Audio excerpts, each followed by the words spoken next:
We acknowledge that we are on Treaty 6 territory, the gathering grounds of many diverse First Nation, Métis, and Inuit peoples, whose footsteps have marked this land and whose presence continues to enrich our vibrant community. Hello and welcome back to Research Recasted, the Knowledge Mobilization podcast.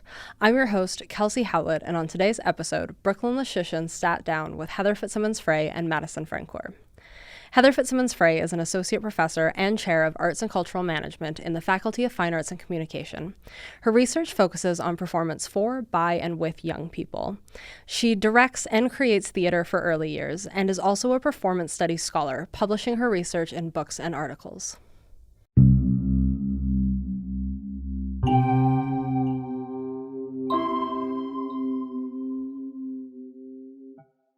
Yeah, so this one is quite different from your other projects. Can you guys talk a little bit about the Young People Are the Future Youth Engagement and Living History Museums project? Sure, I'll start us off and then I'll pass it over to Madison and she can help me to make sense of some of the bits that I'm probably missing.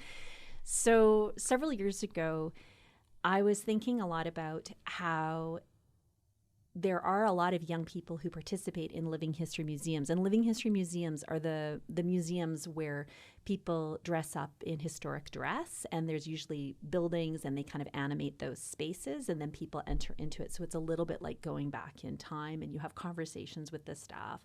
There's a lot of young people who participate in those kinds of environments through field trips or summer camps or as volunteers or staff. And I was starting to think about the fact that young people in our world are so often asked to represent the future, but in these environments, they're also representing the past. And I was thinking about the kinds of tensions that exist when you have that opportunity to bring the future into the past and how that shifts the narratives that young people are asking us to share. So that's how it kind of started. And we began working with Fort Edmonton Park as our first partner. And now we also work with the Ukrainian Cultural Heritage Village and with Calgary's Heritage Park.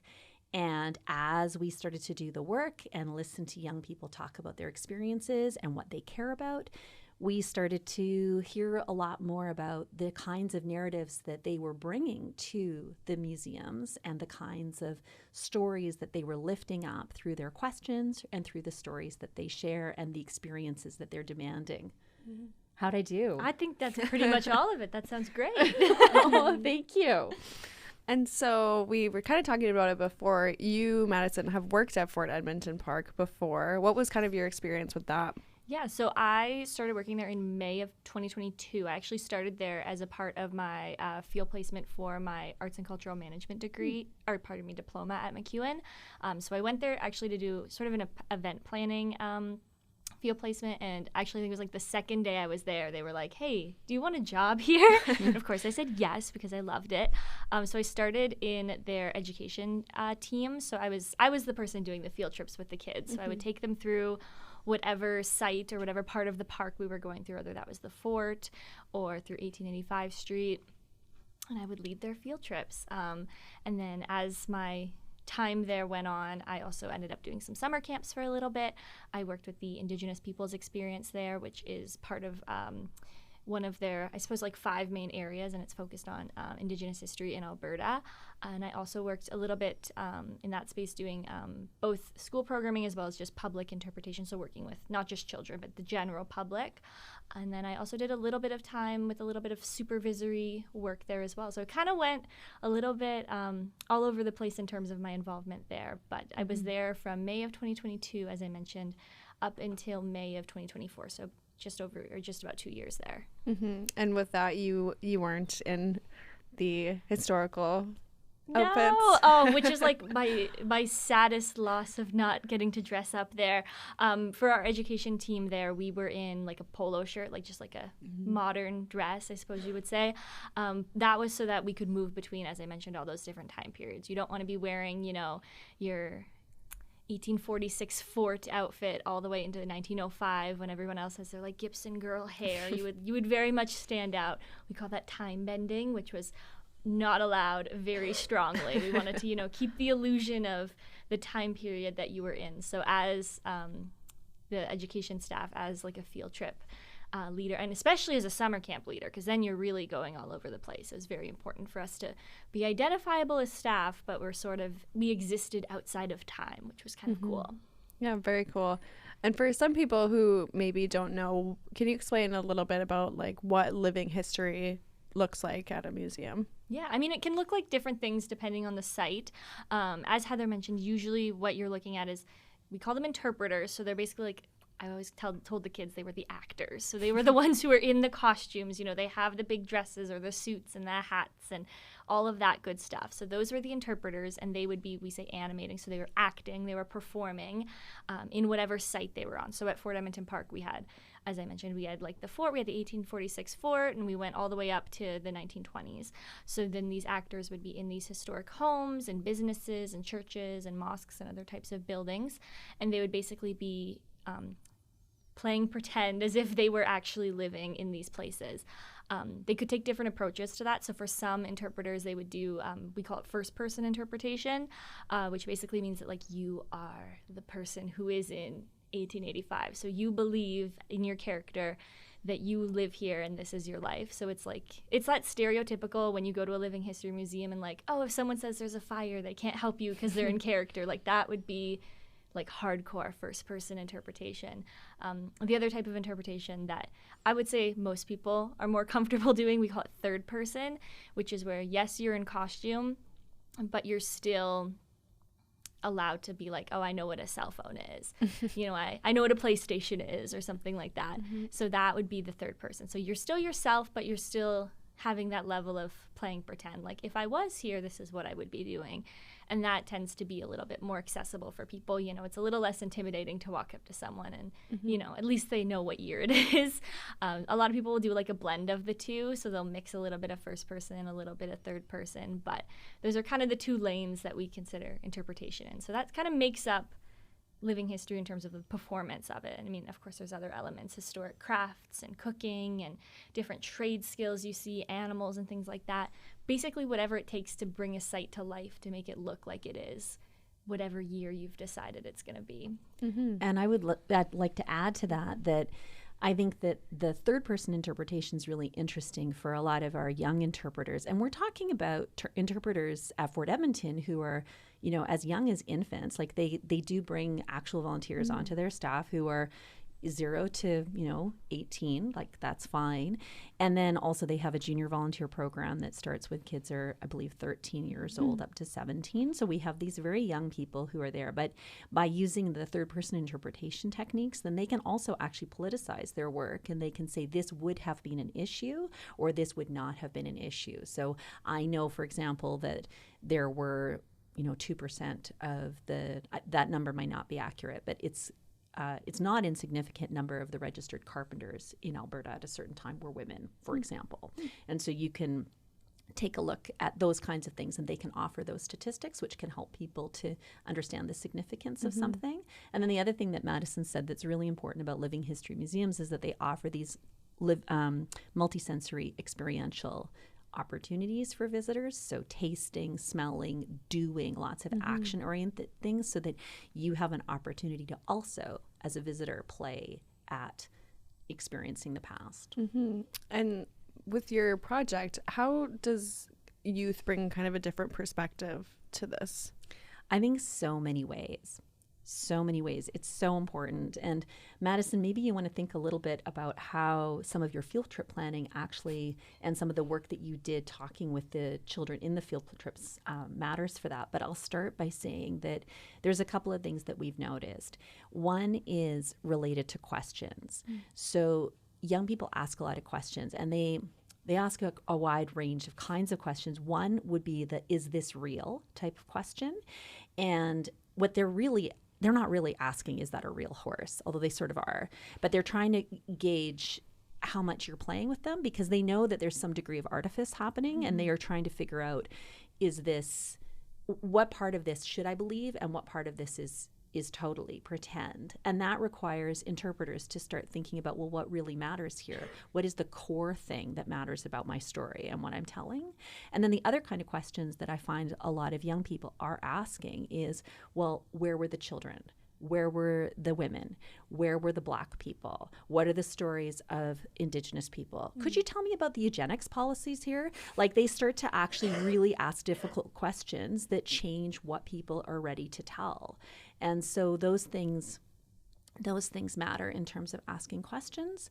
And then I would say also, as young interpreters, because they're asking those questions, then they want to lift up those stories. And so then they're going to say, I'm going to tell the stories of queer people living in the 1920s. I am going to show you that there are stories of Two-Spirit folks who lived at this time. So, yeah.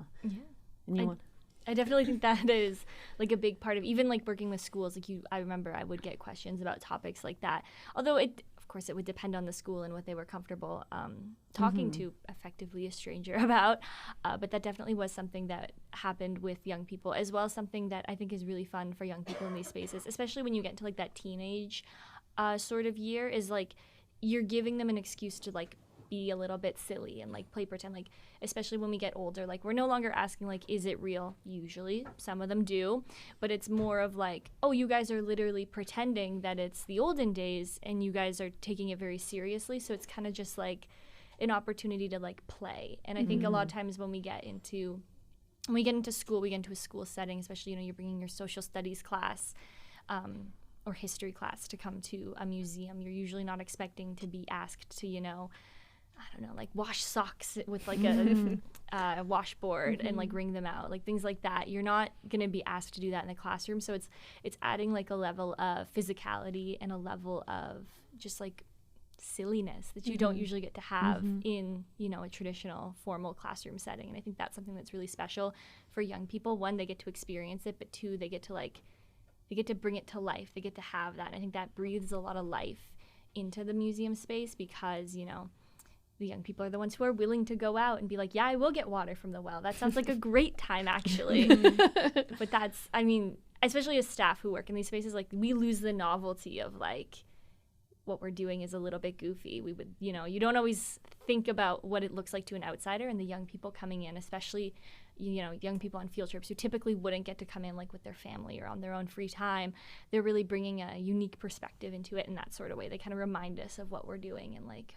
And the water, like those kinds of labor things, that actually demonstrates how very important young people and children were to the economy. They were both people who worked and they were people who played. You were saying just before we started that you got to have some experiences like this. I think I've had lots of experiences like this. Museums have always been one of my favorite things to do ever. And when I was a kid in little old Saskatchewan, in the middle of nowhere, there was a Seeger-Wheeler historical area maybe, and we wore little bonnets and little, I don't know what time that would be from, like pioneer clothing, and we were feeding the pigs and the goats and making butter and all that fun stuff. So yeah, that was really kind of a neat thing for me. My grandparents lived on a farm too, so I was used to these kind of things but didn't really understand that period of time, and so that was really fun. We always loved going there. We've noticed that at the Calgary's Heritage Park, they are a little bit more fluid about how they deal with the eras. So they also offer young people historic dress if they attend in their summer camp programs, but they have the same historic dress no matter where they are. So they're either wearing overalls or they're wearing dresses and bonnets. And children can choose which they want to wear, and it doesn't matter what their gender is. They just pick one, and then that's what they're going to get to wear for the week, which I find really positive, but also demonstrates how they're kind of looking at this and saying, you know, yes, there used to be a lot of gendered rules around clothing, but we don't have to impose that on you today, which is also changing how our narratives are being told about ourselves and who we are, right? Which I think is really fun. Yeah, Madison called it something like a little bit more just old-timey. Old-timey time. Old-timey time. Like in some ways, the specificity around time period is very important. Like when you're telling certain narratives, it makes sense to know, you know, when you are and what else was happening, the context of the time and what hasn't happened yet. But I think when it comes to young people, like sometimes the introduction to history is like, you know, it is silly. It's like, we're going to wear a bonnet and we're going to go like feed the chickens and we're going to go wash socks, which is just popping into my head again and again. You said kids really like that. Kids loved washing socks. Yeah. They Like on still a do. washboard? Yes, and like Totally. the pail of like a metal pail of water with the washboard, and they'd scrub the socks. They'd have to use the wringer. And that changes visitor experiences too, because then they see kids watching socks, or like, you know, where they get to remember. Yeah. Yeah. Oh yeah, we would have. I remember, like I've spoken to adults or people my age and older who like remember going to Fort Edmonton Park and washing socks on a field trip, or like baking scones, or like it's these little things. Like as a staff or volunteer in these places, you kind of forget the novelty of it, but then you're like, you meet someone who, you know, has never worked in a place like this, and like they have the most vivid, special memories of getting to do these like, what as a staff becomes very mundane, but like to an outsider is like the most exciting part of a field trip. Like that is the best field trip of your 12 plus years of school, was the one where you got to do the old timey stuff. I have experiences at the Ukrainian Cultural Heritage Village where one of the interpreters talked about somebody who brought back their child and remembered her specifically. And the thing that she remembered her for was the making, we talked about this before, making the collage, which is a special Christmas seasonal braided bread. And she had placed, the interpreter had placed her hands on the child, now adult's hands, and taught her how to knead the bread, and she remembered that touch. And that really got us talking about food and about embodied knowledge transfer, and how living history museums they're really allowing that embodied archive to transfer through children and live like it's living history. It goes through, and you get those smells and those touches, and it's really incredible. All the good stuff. Yeah, because food is good, right, Madison? It's so good. And I think, too, a big problem now I've noticed at going to museums where there's no kind of interactive experience, a lot of the times I sit there and I watch, and for young kids, it's so far removed. For like my mom or a grandparent to go to a museum, that wasn't, you know, they were still kind of doing those things in their early life. But for someone that's, I don't know, like 5 to 10, they have no idea about any of those things, so they don't really want to learn. But by doing those interactive experiences, brings the fun into it. Absolutely. Yeah. And so what were some things that you learned doing this project, or even working at Fort Edmonton Park, that you were surprised about history? Ooh, so many things. I mean, I definitely I'm not originally from Edmonton. I'm also from Saskatchewan, actually.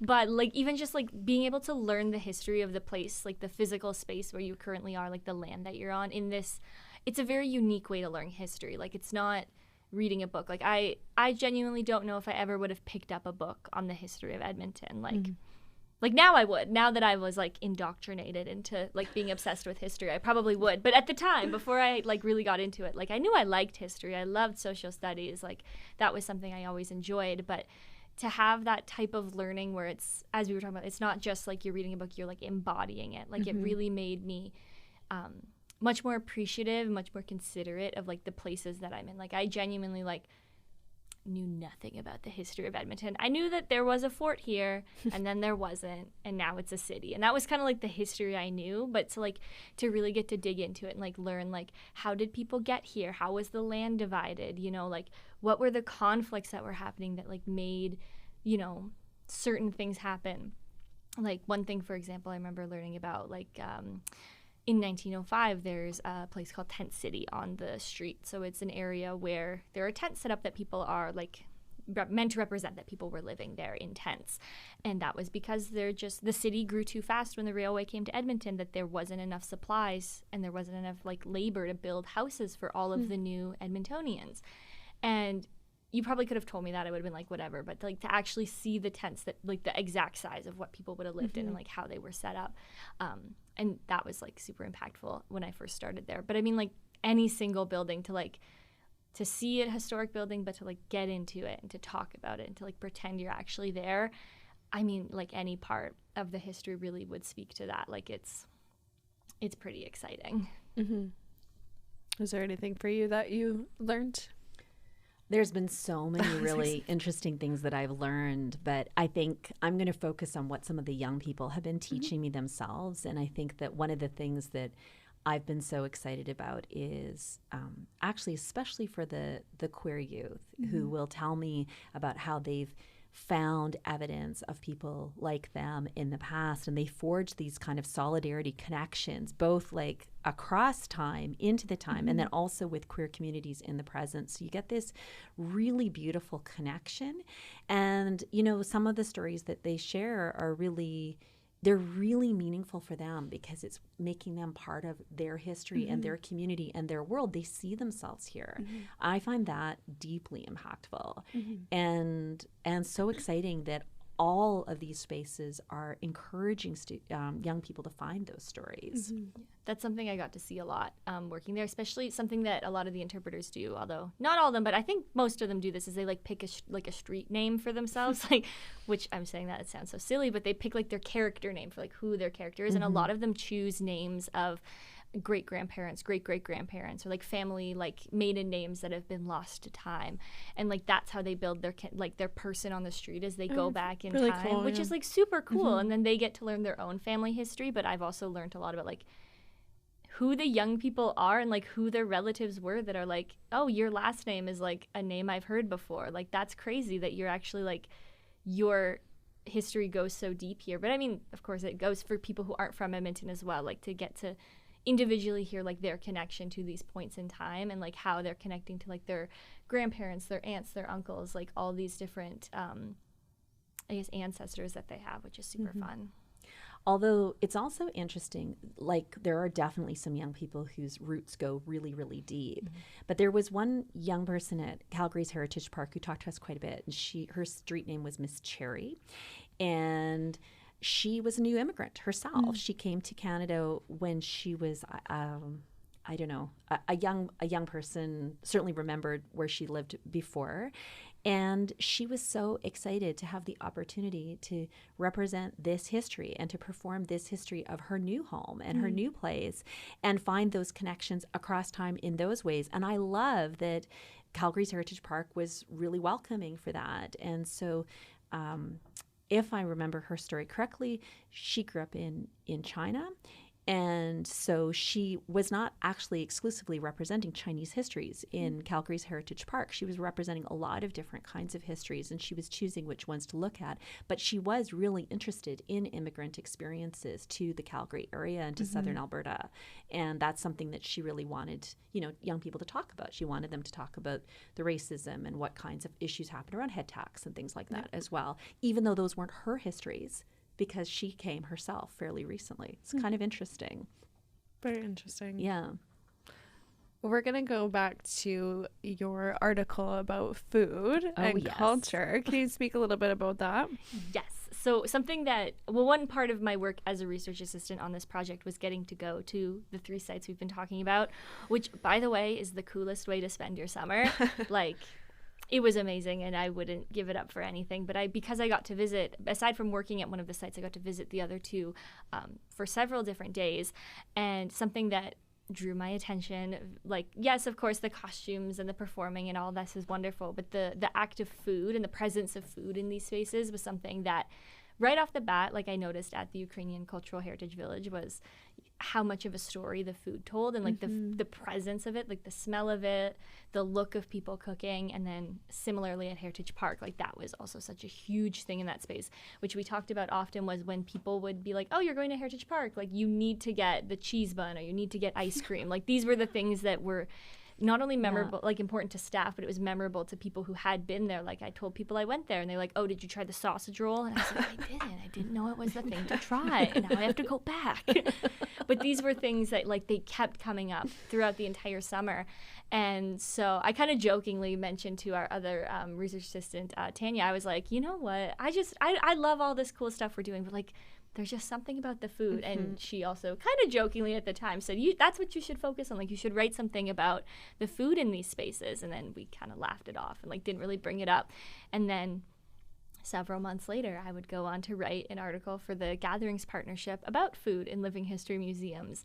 And I kind of looked at in this article or this blog post, I suppose is more accurate, kind of looking at the role that the food was playing in those spaces, not just as a delicious treat for you to have, but also as like an experiential part of it, whether that be like walking down the street and you're smelling the cheese buns baking, or, you know, you get to watch someone make ice cream and then you get to go get ice cream and you get to actually like taste the thing that you made, or, you know, something a little more hands-on, like you're the one who's, as we were mentioning, like kneading the bread with someone. It's those moments where it's not just that you're tasting it, you're actually like doing it, and you're building up this like embodied knowledge, but also like building an experience out of it. So like the food is like, it's a very easy gateway for people, I think, to get into history. Like everybody has to eat, everybody has eaten, so it's kind of a fun way to sort of bridge that gap between like the people of the past and the people of today, and the way that we can interact with those memories and with those experiences and kind of like keep them alive as we go through, especially with young people. I didn't get to go with Tanya Gigliotti and Madison to the one of the events, but I got to see some pictures of Madison working on building pierogies and, you know, getting that kind of hands-on attention, potentially scolding. Yes. I was not rolling them thin enough, and then I used too much flour, and I didn't fill the pierogies enough. And, I mean, I had never made pierogies before, but now I think I could if I had to. You know, I remember I wasn't folding them, I wasn't closing them tight enough, and I believe actually when we went and ate them afterwards, they did end up giving us different pierogies that were made properly. But I mean, like every time, like I think the interpreter who was with us, she'd turn around and she'd like fix what I was doing and she'd go help someone else, and then I knew what to do the next time. So every step I kind of got like a little bit better, like a little lesson. And it wasn't necessarily so much in words. Like, yeah, she would tell me like, oh, too much flour, you're rolling it too thin or too thick. But it was more for like showing me, like she would dust the flour off, or she would, you know, roll it out thinner or put more filling in for me, and then her doing it would show me, you know, the correct way to do it. And it's so powerful, right? There's generations and generations of women who have been doing this to feed their families in Alberta and beyond, of course. Absolutely. It kind of reminds me of like baking bread with like my own grandma when I was little. And to this day, I don't know her recipe for making bread. And I don't know if I ever will, because there isn't really a recipe. I've asked her several times, like, oh, like you should give me the recipe. Like I live so far away from you now. And she's just like, oh, I don't really have a recipe. I just kind of do it till it looks right. And I was like, well, that's not helpful for me being so far away from you, but also that's so special that like that is something that her grandma would have taught her, and her grandma's grandma. Like it's something that, you know, it's not really something like that you can verbalize or that you can write down. It's just something that happens, and it is what it is. And that's, I think a lot of food memories are that sort of way. Love it. Is that something they have often? Is like, not cooking classes, but those kind of little events? I mean, it depends on the site, I think, and what they're willing to do. Also, it's a little bit different coming out of the pandemic like that. I started at Fort Edmonton, I believe it was their first full summer post-renovations and post-pandemic. So getting back into food programming was kind of a big deal there, and I'm sure it was similar at other sites. I do know, based on my experience, like it is a common activity to have. It, not always necessarily that you get to eat what you make, because food safety, but it is common to have activities where it's like someone is cooking on a wood stove, or you can churn ice cream, I know is another popular one. Yeah, or like working in a garden when it's that time of year, you know, you can help water the garden or like weed a garden. So it's not necessarily that you'll get to eat what you make, but you can interact in some process of the feeding yourself journey, which is kind of cool. I mean, like I mentioned, it's like a really great entry point for people. It's familiar, but it's also a little bit new in some ways, which is super cool. Yeah, you told me that you haven't tasted it, but at Fort Edmonton Park, I know that they do a beverage called Switchel. Yes, I'm scared of it. Yeah, it's sort of a little bit fruity, but with quite a lot of vinegar. And it's like Gator. I think they call it like old-timey Gatorade, kind of something like that. Kind of like a non-alcoholic energy drink thing. Kids often really like it, actually. It's really interesting. Yeah. Yeah. Madison mentioned the Gatherings partnership. Is it okay if we talk about that for a moment? So Gatherings partnership is it's a cross-Canada performance organization that we get to be a part of, which looks at archival and oral histories of performance. And in multiple different locations, we have researchers working from British Columbia all the way to Newfoundland and Labrador. And so that's where Madison got to publish her her blog post. But she also worked with us to develop a land acknowledgement, because they've asked us to create land acknowledgements that go across the country too. Would it be okay, Madison, if you talked a little bit about what you did for that? I can if you want. This was a really fun project to take on. Heather had asked me, like, you know, if I was willing to help out with it, like very, very casually. And I was like, absolutely, I would love to. And it was basically looking at how you can do a land acknowledgement beyond like the typical, I guess like a statement you would say, which is like typical for most organizations to have, like, we are on such and such treaty territory and these are the people who live here and we're grateful to be here, which is amazing. But to kind of go beyond that and either make it a little more actionable, a little more personal in some sort of way. And so the way we approached this was to kind of take a different angle and make a little bit more of an artistic representation of what a land acknowledgement can be. So something that a part of my identity is that my mom's family is Métis, so that is very important to me. And something that I do as a part of this is I do a little bit of beadwork. And so that was the medium that I chose to use for this land acknowledgement. So basically what the piece was is actually it's like about the size of the top of this coffee cup. And it's a circular piece. And it's a circular piece that is basically like a symbolic representation of the Edmonton area. So it has like a little squiggle for the river going through, and it kind of looks at the way that the land is divided up. So using different colors and different shapes to look at how we can divide the land. So that piece was kind of with the intention of like, how are we choosing and how have we chosen to represent the land that we're on and the way that we've chosen to share or not share this space, and looking at what that means for us. And even I remember I did I think they called the Gatherings Roadshow, where I presented this piece when I had finished it.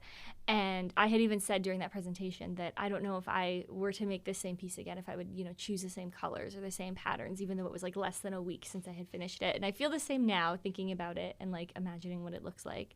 And I definitely wouldn't choose the same design or the same colors that I chose. And I think that speaks to the nature of the way that we use land and the way that we exist and have a relationship with the space and the land that we're on, because it is changing and it is evolving. And, when you learn more things or you experience new things, that relationship changes.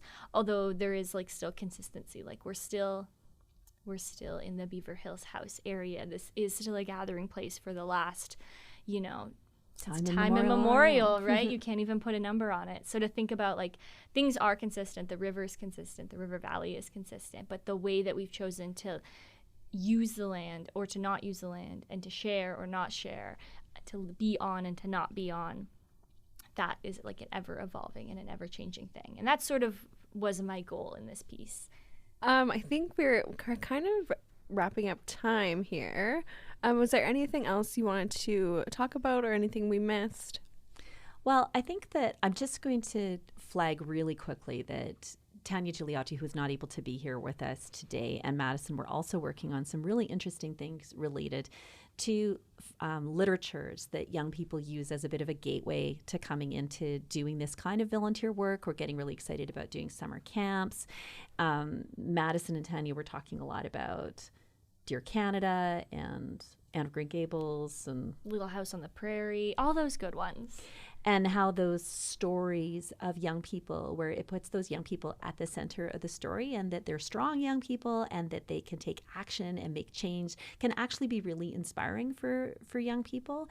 And I feel like that's another thing that's really important when we're thinking about the young people are the future, because even if you're putting yourself in the past, those young people today are not putting themselves in the past in a way that's static. It's not like over. It's something that can change and shift, and how we think about it and how we understand the people we've become and who we are and who we were and how we want to understand ourselves changes. And I love that young people are sometimes choosing to access that through their, grandparent stories like you did, but maybe also through literatures that help them to imagine the world in particular ways and imagine children and young people and teenagers as powerful, history-changing folks, which they are, and they are today too, right? Yeah. Do you want to add anything to that? I don't know. I mean, that was amazing. And that was a really fun, like little mini project to take on for that. Definitely You definitely caught all the good parts of it. Like looking at how, you know, the media, the literature that children or specifically young girls choose to read, and how that can impact their relationship with history it was a really fun project to take on. Mm-hmm. And so I'm really hoping that we're going to be able to take a look at this project across Canada in different ways. I know that in Ontario, they often have youth councils that are associated with the museums that shape some of the programming. I'm not familiar with any of those here in Alberta. There's a lot of other sites in Alberta or Saskatchewan or other places. British Columbia, Barkerville had quite a scare with the fire this year, but we're hoping maybe to be able to work with them in the future. So there's lots of places that I'd love to go, and it does make a difference from an arts and cultural management perspective about whether they are Canadian government or provincial or not-for-profits, or as Fort Edmonton is part of the city. And so those do make a difference on how those spaces are organized and how young people can get involved. But I'm really interested in seeing how those young people are shaping the narratives that we tell ourselves about ourselves, because I think it changes our future. That's true. Yeah. Perfect. And one last question. This is our surprise question. Ooh. Do you have any advice for any listeners or faculty or students? It can be any advice at all. Anything. Doesn't have to do with your research or... Oh, I feel like I'm the one who's always asking for advice. I don't think I should be giving any advice. Well, I would say that I am so glad that Madison and Tanya, and I think there's almost a dozen other research assistants, have said yes to working on this project. And I would say that if you're a student who has an opportunity to be a research assistant, I think it's a really great chance. And I think that if you're a faculty member who has an opportunity to take on research assistants, as I've had the privilege to do for this and for other projects, inviting our students to really shape the research is so incredible, because some of the things that we've done with this research would have been different if Madison hadn't been here, and would have been different if Tanya hadn't been here. And it's true, right? We wouldn't have done the land acknowledgement. We wouldn't have done the literature's work. Certainly, I started with some really important questions, and I stand by those questions, but the way that we've unpacked them is different because of you. And so thank you for being a part of it. And my advice is go for it and do it. Yeah, I feel like I have to echo that advice. I mean, like, I wouldn't have had many of the opportunities, both like academically, but also like career building wise, like meeting new people, getting into new spaces, if I had said no to things. I feel like always if you can, say yes. You know, if it's within your capacity. It's a little scary sometimes, but like it's always fun. It helps build relationships like with faculty and with, you know, professionals in whatever field you want to get into, not just community the arts. Organizations. Absolutely, yeah. Like I run into people semi-frequently that I've met through this project and through other things I've said yes to. So it has really helped to like build out the network of people I know, like within the city and beyond, like honestly within the whole province in some ways. So that is definitely something I would recommend. Yeah. And if you happen to be a community arts or community history heritage organization listening, I would say please say yes when researchers want to work with you, because we really want to lift up the work that you're doing.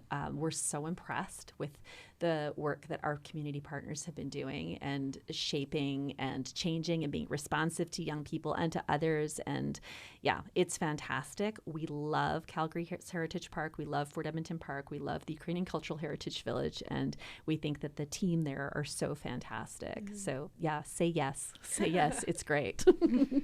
Well, thank you too for being with us today. It was awesome. Very nice to talk to you, and hopefully we'll have you back. Yeah. Thank you. Thank you so much. This was amazing. So much fun. Yay. Thanks. Well, that's all we have for today's episode of Research Recasted. If you want to support this podcast, you can visit Research Recasted on your favorite podcast platform to find new episodes every 2 weeks. Also, don't forget to check us out on Instagram at Research Recasted, where you can leave us a like, give us a follow, or send us any follow-up questions you have from today's episode. This has been Research Recasted, the Knowledge Mobilization Podcast, brought to you by the Office of Research Services and the Faculty of Fine Arts and Communications at MacEwan University.